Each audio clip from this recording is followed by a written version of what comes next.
Hi everyone, this lesson is on a high-level overview of colon cancer. So colon cancer is a very in-depth, complex topic. We're not going to be able to talk about all the details of colon cancer in this lesson, but we're going to talk about a broad overview of many aspects of colon cancer, including some of the risk factors for getting colon cancer, signs and symptoms, how it's diagnosed, screened, and how it's treated. So let's first begin with what is colon cancer. Colon cancer is also known as colorectal carcinoma or colorectal cancer, CRC for short.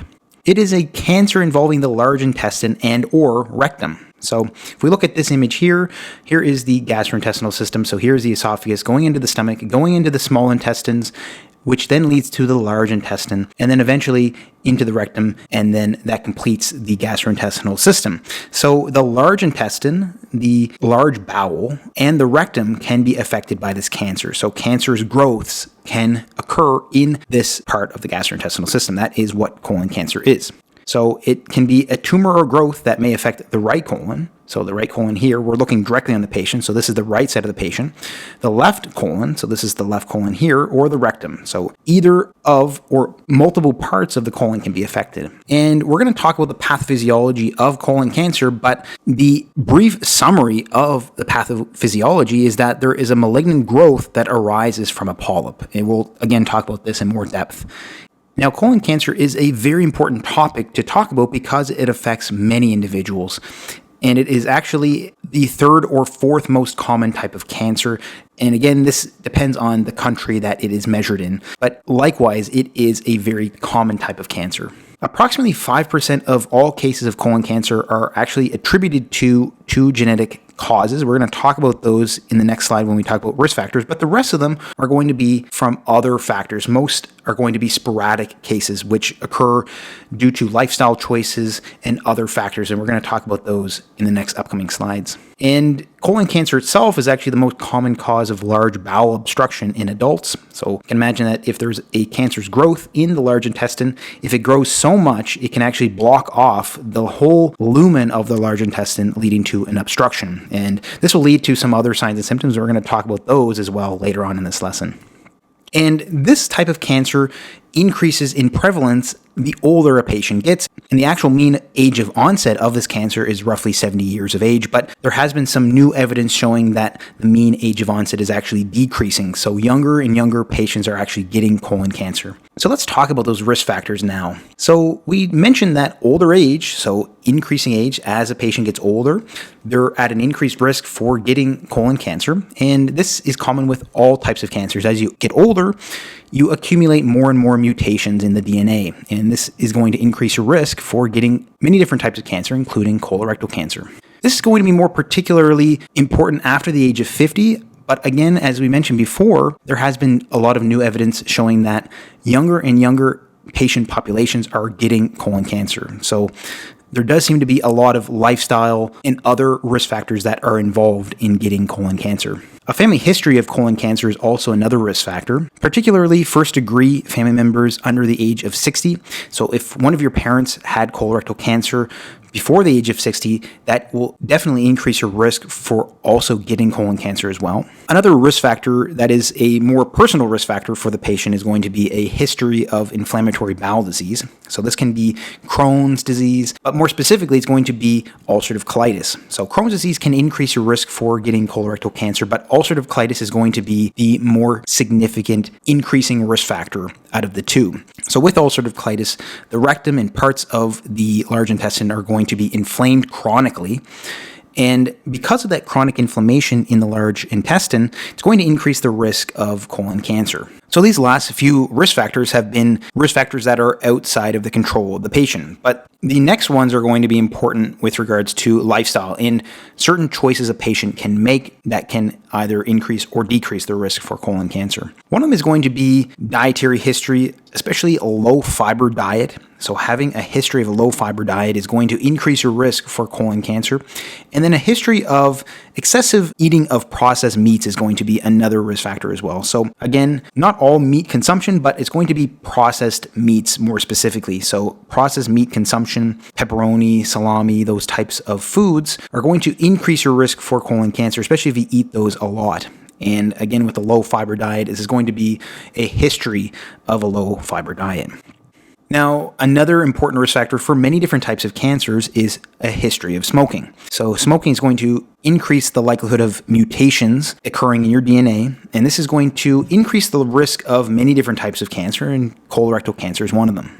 Another risk factor for colorectal cancer is alcohol consumption. So even small amounts of alcohol consumption can increase your risk for colorectal cancer, but it's going to increase the more you consume alcohol and for longer durations of alcohol consumption. So alcohol consumption increases the risk of colorectal cancer as well. An increased body mass index is also another risk factor. So being overweight or obese is going to increase your risk for colorectal cancer as well. So these are some risk factors that a patient can work on to help reduce the risk of colorectal cancer. And then the last one is going to be the genetic conditions. So this can tie in with family history, but it's going to be more specific to certain genetic conditions we're going to talk about here. So one of them is going to be familial adenomatous polyposis, and another one is Lynch syndrome. These are going to be two very important risk factors, more important genetic conditions that run in the family. These are both autosomal dominant conditions. So if you have this condition, one of your parents must have also had this condition as well. So these two, familial adenomatous polyposis and Lynch syndrome, are going to make up that 5% that we talked about before. 5% of cases of colorectal cancer are caused by these two genetic conditions, familial adenomatous polyposis and Lynch syndrome. Familial adenomatous polyposis is going to be a condition where very, very young individuals, very, very young patients are going to have a increased formation of polyps within their large intestine. Many polyps are going to be formed in the large intestine in these individuals, hundreds to thousands. And by the time they're in their 30s, they can often have cancer.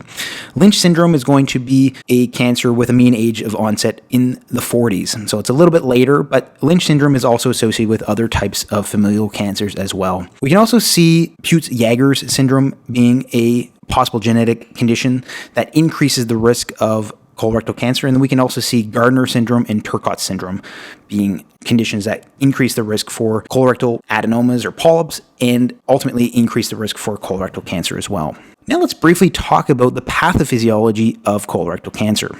So we mentioned before that colon cancer arises from colonic polyps. These are adenomas or adenomatous polyps. So the malignant lesion of colorectal carcinoma comes oftentimes from a pre-malignant polyp or a pre-malignant growth. So pre-malignant meaning that it's not malignant yet. It could be malignant if it keeps growing or it continues to exist. So these are going to be important to recognize and remove. And we're going to talk about this when we talk about screening and polypectomies. So adenocarcinomas are going to come from these adenomas or these adenomatous polyps, and they're going to represent the majority of cases of colorectal cancer. So adenocarcinomas are going to be the majority of cases. They're going to be endoluminal adenocarcinomas, which means that they're going to be within the lumen, within the hollow tube of the large intestine. And again, 98% are going to be adenocarcinomas. So what oftentimes happens, and we're not going to get into all of the genetics and all of the details here, but what will normally happen is that you have your mucosa, submucosa, and muscularis propria. These are the layers of the large intestine. So what will happen is there'll be certain mutations that you're either born with or that you accumulate over time, and your mucosa becomes at risk. And over time, certain more mutations will occur, which will increase the risk of growths occurring in those particular areas of the large intestine. So we can get growths like this. This one here is what we would call a pedunculated growth or a tubular growth. And as you can see, it has a stalk. And these are going to be the less risky or better polyps to actually see because these can be grabbed a hold of and removed with a polypectomy. Over time, though, if these growths are to remain here and not removed, they can begin to spread and grow into the surrounding area, leading to a carcinoma or a cancer. So that was one type of adenoma, but another one is going to be what we call a sessile adenoma. So again, we look at these layers here, the mucosa, submucosa, and muscularis propria. And again, depending on the types of mutations that occur, we can get what we would call a sessile adenoma. Sessile adenomas are more troublesome than the pedunculated ones because they don't have that stalk that the pedunculated adenomas have. So they're not easy to grab a hold of and remove. So these are going to be the ones that are more concerning, because when a patient has their large intestine screened for these adenomas, and these are removed, you don't know how much to remove, and you don't know if you've removed all of the adenoma. So you might have only removed this part, and you might have missed a little bit. But with those pedunculated ones, with the stalk, you are more likely to know exactly where the stalk begins and ends, and you can remove them accordingly. So the sessile adenomas are the ones that are going to increase the risk for having a carcinoma that is going to be missed with a colonoscopy. And again, over time, more and more mutations will develop in that area, and that cancer can then spread into the surrounding areas, leading to a carcinoma. So those are going to be a very brief overview of the different types of adenomas or polyps that we see with colorectal cancer. We're going to talk a bit more about some other pathophysiology that is important in colorectal cancer as well. There are other types of tumors that can occur, not just the adenomas, but some other types. And one of these includes Kaposi's sarcoma. Kaposi's sarcoma is going to be more likely to occur in HIV positive or AIDS patients, and it's caused by an infection with human herpes virus 8 or HHV8. Kaposi's sarcoma can also be found in other parts of the body, including the face. So it's not going to be just located only in the colon. It's going to be something that can occur in other places as well, and we're going to see this again in HIV positive or AIDS patients. And then another type of tumor that can occur in colorectal carcinoma is the carcinoid tumors. These are actually going to be neuroendocrine tumors, and the thing about these particular types of tumors is that they excrete very large amounts of serotonin. So very large amounts of serotonin can cause some other problems as well. We won't get into this in this lesson, but I wanted to mention here that these are some other types of tumors that can occur in colorectal carcinoma as well. And lymphomas can also be another tumor type that can cause colon cancer as well. Now let's talk about the metastasis of cancer in colorectal carcinoma.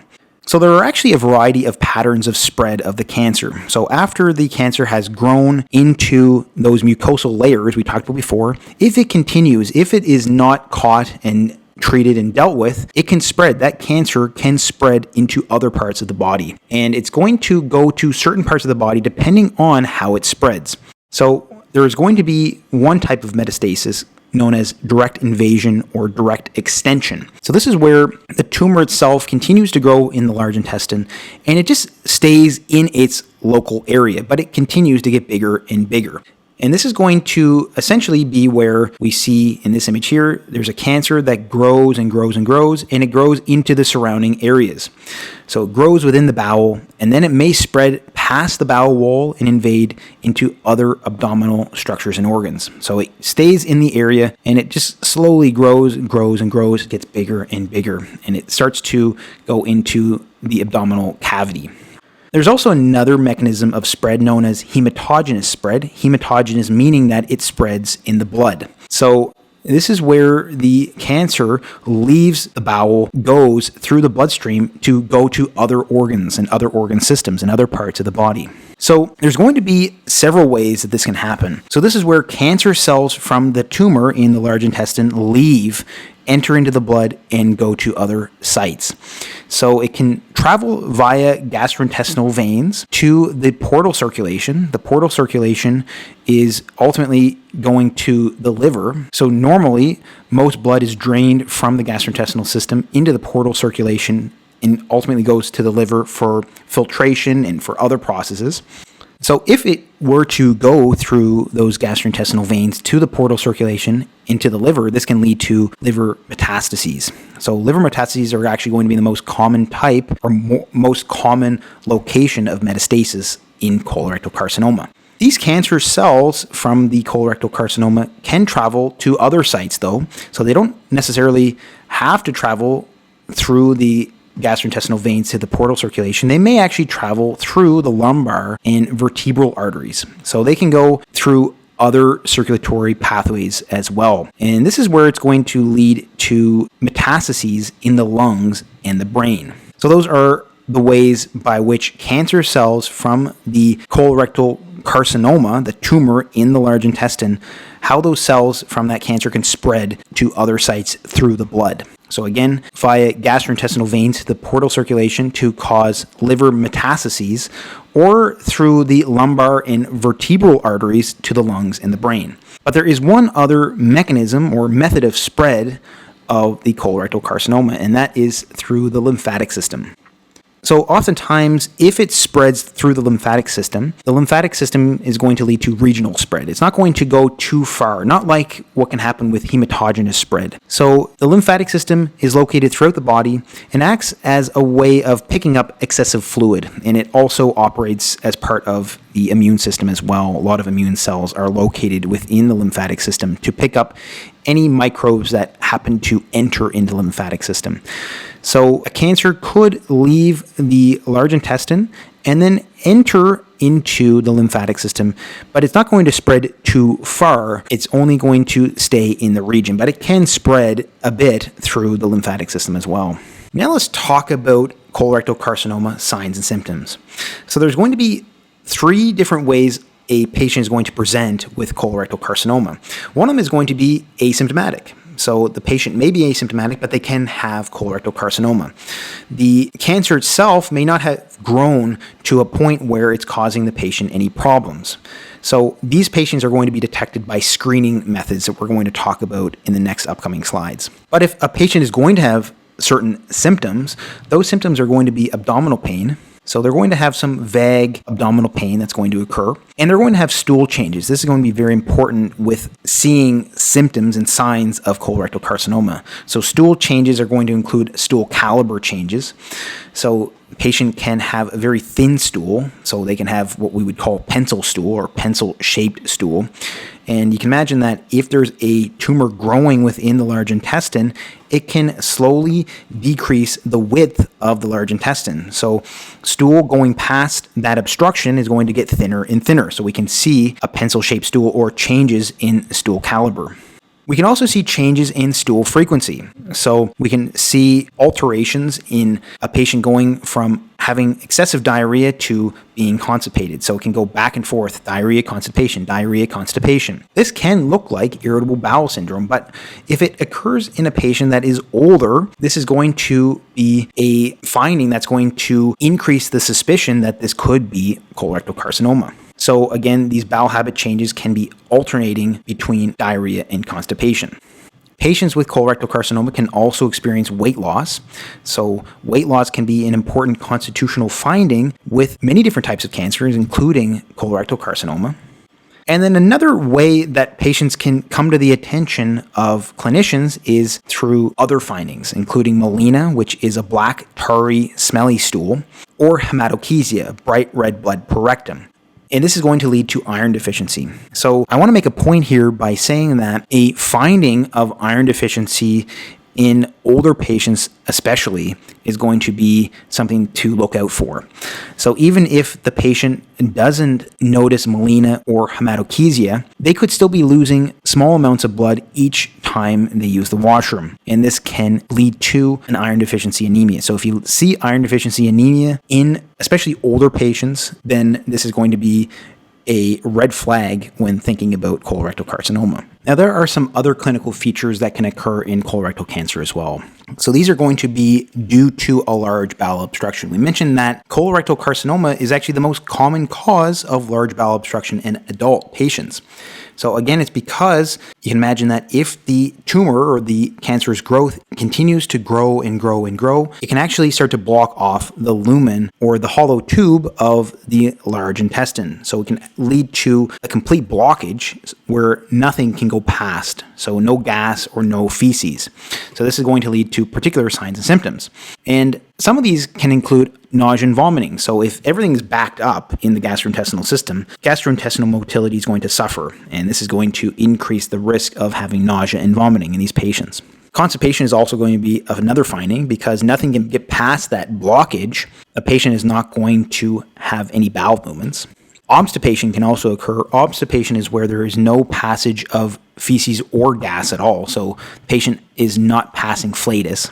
And then there can be some other signs and symptoms that are related to rectal cancer more specifically. So if the tumor or the cancer's growth resides in the rectum, this can lead to other particular findings that we didn't mention before. Some of these include rectal fullness, so a feeling that there's something full within the rectum or a mass that can actually be felt to some degree. Tenesmus can also be something that can be noted as well. So tenesmus is actually a urge to evacuate the bowel. So that is another finding in colorectal carcinoma. And then a sensation of incomplete evacuation. So after a bowel movement has completed, it feels that you haven't completely had a full bowel movement. There's a sensation that you haven't finished. So these are going to be some other findings with rectal cancer if the rectum is involved in colorectal carcinoma. Now let's talk about ways that colorectal carcinoma is screened for. One of them is going to be fecal occult blood testing, or FOBT. This is also known as stool guaiac test. However, this type of testing is prone to false positives. So this is still used throughout the world in different places. However, it does seem that this test is more prone to false positives than some other screening tests we're going to talk about in a moment, because it may actually detect blood in your diet. Because if you're eating red meat, things like steak, there can be some blood from that steak, from that meat, and that can actually be detected on a fecal occult blood testing. So this is one possibility as to why we can see more false positives with fecal occult blood testing. Now, the newer way of screening for colorectal carcinoma is by a fecal immunochemical test, or FIT test.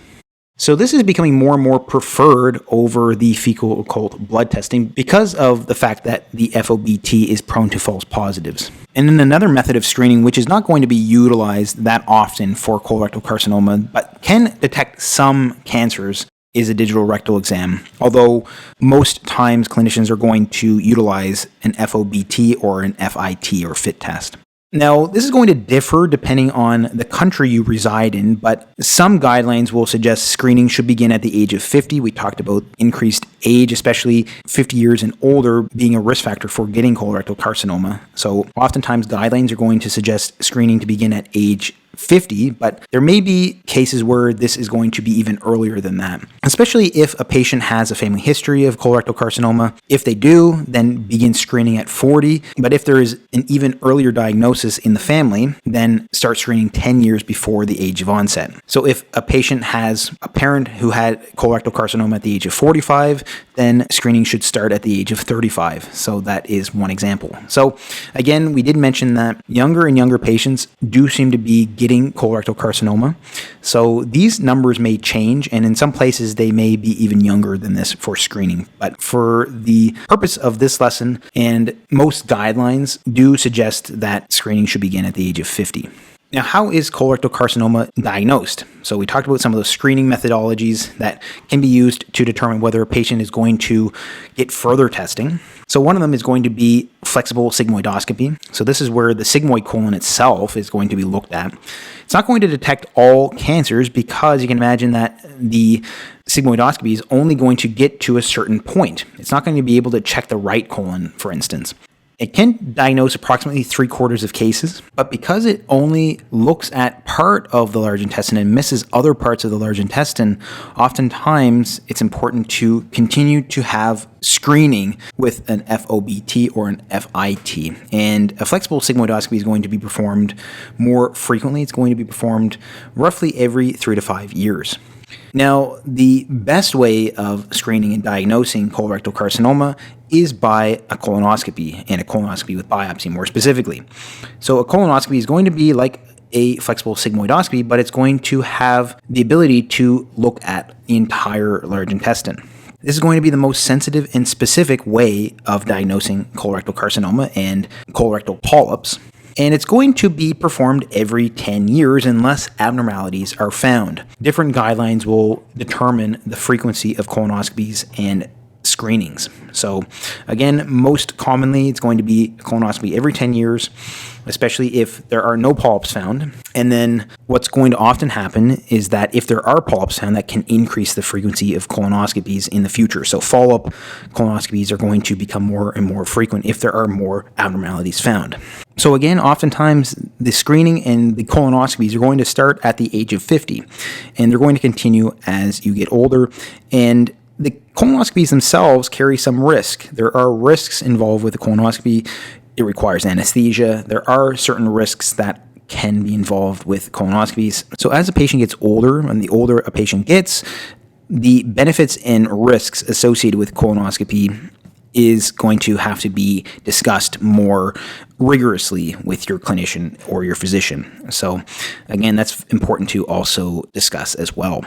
Now, there used to be a way of screening or diagnosing a colorectal carcinoma, and that was by a barium enema.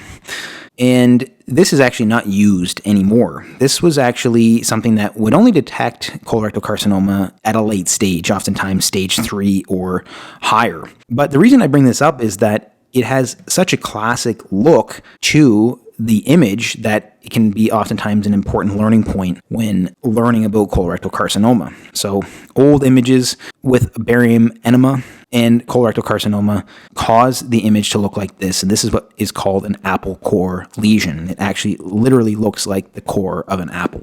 But again, barium enema is not used because it oftentimes picks up the cancer too late. And then there's another way of mostly following the trajectory of the cancer once a patient has cancer and is treated, and that is with carcinoembryonic antigen, or CEA.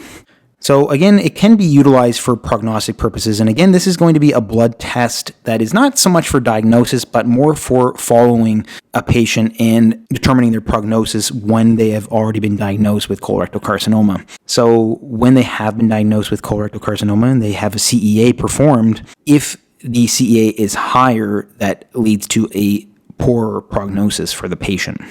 And again, this can be important to measure CEA levels prior to treatment and then during follow-up to assess for recurrence. So before the treatment, before chemotherapy and surgery, and then after chemotherapy and surgery, you'll note that the CEA levels decrease.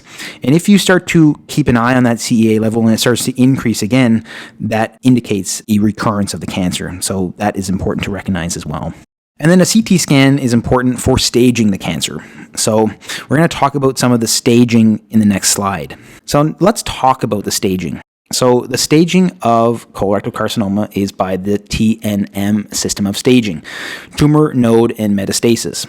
So here is a list of the TNMs. So in the case of stage 1, it's either T1 or T2, which would either mean that it is an invasion into the submucosa or invasion into the muscularis propria. And in stage 1, there are no nodes affected and no metastasis is present.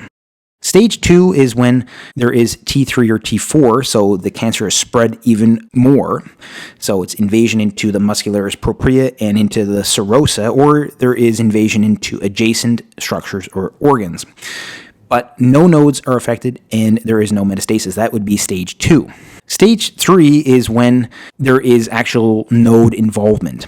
So there is metastasis into regional nodes. So it can either be N1 or M2. So if it's N1, it's metastasis into 1 to 3 regional nodes. And if it's N2, it is metastasis into 4 or more regional nodes. So any nodal involvement, but without metastasis, that would be considered stage 3. And then as the cancer progresses, there'll be a high T number, and then there'll be nodal involvement, but then there'll be metastasis. So distant metastasis to those areas we talked about before, the liver, the lungs, or the brain, for instance, some of those areas. So if there is distant metastases, then that would be stage 4. So this is a brief overview of the staging of colorectal carcinoma. Now let's talk about treatment and follow-up for colon cancer. So for non-cancerous polyps, we talked about a polypectomy when performing a colonoscopy. That is going to be very important. So you remove the polyps before they become cancerous. It oftentimes takes 5 to 7 or 5 to 10 years for a non-cancerous or pre-malignant polyp to form into a cancer. So that's why it's important to follow up every 10 years. So you remove the polyps, And then by the time another polyp forms and by the time you get to it the next time you do a colonoscopy or the next time you assess and look for polyps, then there has been a short enough period of time where you catch the polyp before it becomes cancerous. So that's what you do. That's how you treat the non-cancerous polyps. You do a polypectomy, a removal of those polyps before they become cancerous.